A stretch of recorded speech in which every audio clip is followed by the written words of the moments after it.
पहिले ऑटोमॅटिक पूर्णपणे स्वतःच गाडी जी आहे ते पार्क होईल. तुम्ही पाहू शकता मित्रांनो, मी बसलेलो आहे हॅरियर इलेक्ट्रिकमध्ये. आता भरपूर वेळा काय होतं माहिती का, तर अशा आपण फूड मॉलला हॉटेलला जर थांबतो ना, तर पार्किंग इथे डेडिकेटेड असतं बरं का. पण भरपूर लोकांना पार्किंग गाडी करण्यासाठी ना थोडासा स्ट्रगल करावा लागतो. तर अशामध्ये इथे टाटा मोटर्सने ना एक चांगलं फीचर जे दिलेलं आहे. इथे जर पाहिलं पीचं बटन आहे. सो हे जर तुम्ही प्रेस केलं तर हे आहे ना पार्किंग शोधतं आपल्यासाठी. सो आता मी थोडीशी गाडी पुढे घेतोय.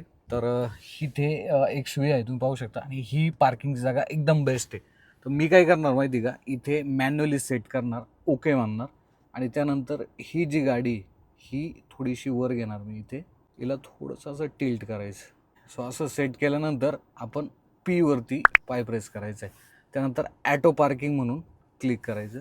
त्यानंतर इथे स्टेअरिंग आणि ब्रेक पॅडल सोडायचं आहे. सो मी आता हे सोडतोय. आता गाडी जर पाहिली ऑटोमॅटिक पूर्णपणे स्वतःच गाडी जी आहे ते पार्क होईल. तुम्ही पाहू शकता स्टेअरिंग ऑटोमॅटिक फिरते. त्यानंतर इकडे पाहू शकता तुम्ही हा जो आपण पार्किंग स्लॉट आहे तो आपण फिक्स केला होता. इथे कॅमेरामध्ये सुद्धा तुम्हाला दिसतं बरं का फ्रंट साईडला कोणी आहे का. आता जर पाहिलं तर स्टेअरिंग फिरतंय. ओके, पार्किंग लाईट देखील चालू होऊन जातं.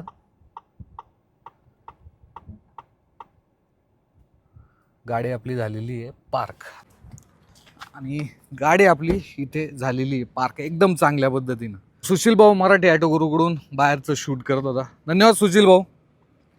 सो अशी काही गाडी आपण पार्क केलेली आहे. काय वाटतं तुम्हाला या फीचरच्या संदर्भात कमेंटमध्ये व्यक्त व्हायला विसरू नका. धन्यवाद.